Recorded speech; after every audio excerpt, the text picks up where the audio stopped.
Keegan, you haven't had to do this since I think we were freshmen. Yep. Adjusting to it now. I mean, the fact that it's just coming up short, not reaching the finals. What was my Yeah, I guess now that you're a lot older now. Yeah. How have you dealt with it now? It's no big deal. I mean, you never want to lose, but God's great. I wrestled a really good match. I had it, and I kind of lost my focus for a short amount of time and against a high-level guy. Can't lose your focus, so.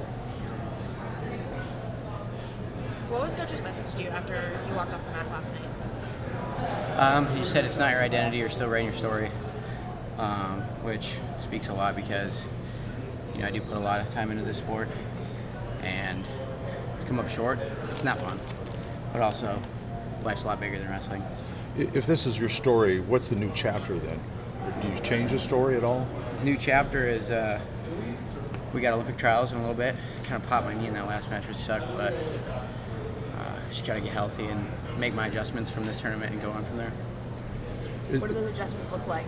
Adjustments are a lot of mentality, a lot of head-hands defense, and on top of that, just not being scared to get scored on, not being scared of an outcome.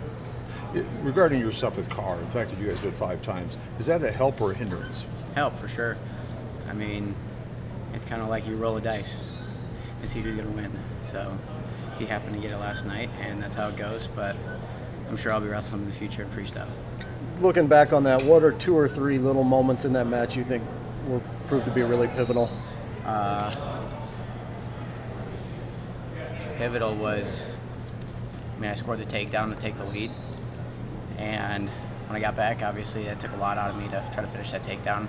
Stingy there, but I got it done, and I just lost focus. That was it. 26 seconds, I just gotta lock it in. I can do anything for 26 seconds, but you reach your hand 1 foot too high, and that you're gonna pay for it. Do you know what made you lose focus? Just the fact that maybe I was winning. I was like, I got this, and I was tired. That was something that kind of frustrated me in that last match for third. Like, I was pushing really hard, and I don't know why I kind of ran out of steam there. That's something I got to figure out, whether that's mental or physical. But going forward, it's good to have struggle. It's good to hit walls and try to break through them. And so definitely hit a couple walls this weekend, but very happy with my performance and how I came back. Life's a lot bigger, though, than this. I got a lot of things going for me. I'm starting to build a house back in Columbia, so that's starting to happen soon. My mom actually got breast cancer in November, so that was a big thing that I'm wrestling for a way higher purpose than just trying to win. And luckily, she's good now. She had surgery, and she's cancer-free, which is awesome, but that was a big scare in the beginning of the year. So just understanding that life's a lot bigger than this, but I'm still going to put everything I have into it. Did your mom make the trip to Kansas City this weekend? Yeah, she wasn't able to make it to Big 12s. She had surgery, but she's here tonight. Yeah. Did you get to talk to her last night after? Yep, absolutely. Met them out front, talked to them. I know they were enjoying themselves, so yeah, it was good. In addition to family, talk about what it is to have such a large contingency of Mizzou fans here in Kansas City in the backyard. Yeah, it's awesome just to hear that. The crowd cheering here.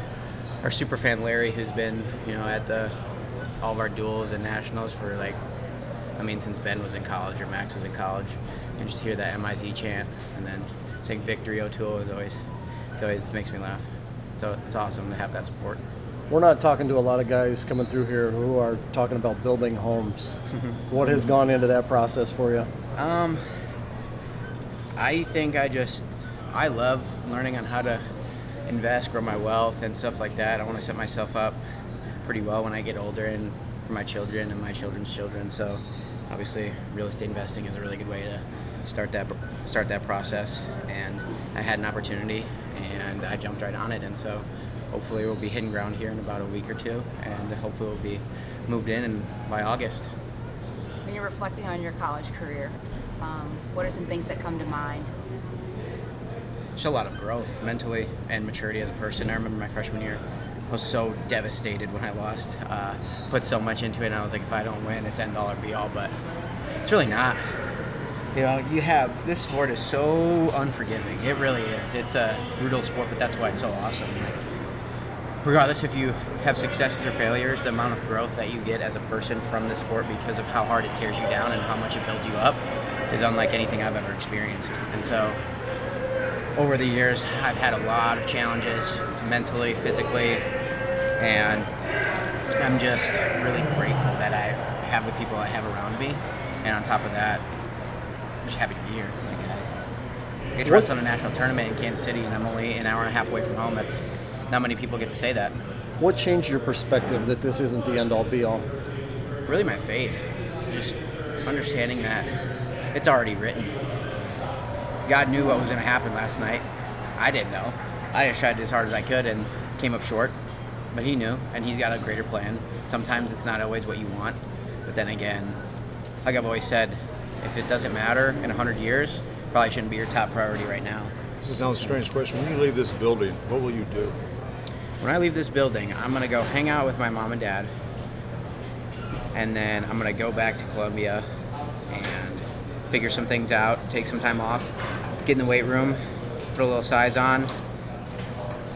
This past month and a half has been pretty brutal in terms of like, our team went through terrible sickness. It was awful. I hated it so much, and it really, I think maybe that's something that kind of hindered me in terms of feeling tired, feeling a little groggy out there. So going forward, it's just getting my body healthy. I had to make do with what I had. But it's important to get back into the sport rather than take a break from it? Oh, yeah. I mean, I'm going to take a break in terms of actually wrestling. Like, I'm going to need a couple days. I'm sore. Like I said, I kind of popped my knee in the last match, which sucked. I was getting lazy out there and kind of deserved it. But yeah, I'm just going to get back in the weight room and I'm going to evaluate. I got to write some things down. I got to pray about it. And ultimately, I got to let it go. Like, can't be mad. Can't be upset. I'm a 4-time All-American, 2-time national champ. And I would say, in terms of worldly accomplishments, I have done a lot better than I would have expected of myself maybe like 7 years ago. 7 years ago, I probably wasn't even thinking about wrestling in college. I was thinking about maybe going to be a Navy SEAL or something like that. So, just go live my life. Go take time with my family and appreciate what I have because I'm a very lucky person. You're super familiar with both Mitchell and David. Yep. What should the people that are watching that look for as keys to that match tonight? I don't know. I've wrestled with Mitchell so much growing up, and everyone wanted us to wrestle, and it would have been interesting. It would have been fun out there wrestle with him. He's a go-getter. I mean, he wrestles hard. David wrestles hard. It's gonna be fun. It's gonna be who can kind of just sneak those takedowns in. Yeah, I'm not sure what to expect. It'll be a good match. I'm rooting for my teammate, obviously, my high school teammate. So hopefully he can get the job done. And if I can't do it, then it's awesome that another Arrowhead alum and Aspen Wrestling Academy guy could get it done too. So. Really quick, can you just talk about what Zach has meant to this program? Zach, he's a funny dude. He's like the most old head I know on our team. This dude will go talk to any people his age. Maybe not talk to so much, but the older, like our coaches and just, grown-ups, people with kids, man, he's just talkative all the time. It's hilarious. He's a good dude. He's a mean son of a gun when he wrestles, and he's always grabbing fingers. Dom's always like, man, I can't wait to stop wrestling you folks out. Just keep grabbing my fingers on bottom. But he's gritty, man. Picking top against Colton Schultz when he's lost to him like 4 times before and riding him for 4 minutes straight is kind of ballsy. So kudos to him. He's great. I'm so happy that he's able to get his highest place ever here in his hometown, literally a couple minutes away from his house. So I'm super happy for him. And Rocky too. Like, I know they probably didn't get what they wanted, nor did I, but man, you can learn a lot from this tournament and grow. Anything else for Mizzou fans or your fans? Mizzou fans, we will be back next year, Philly, and we're going to be better than ever.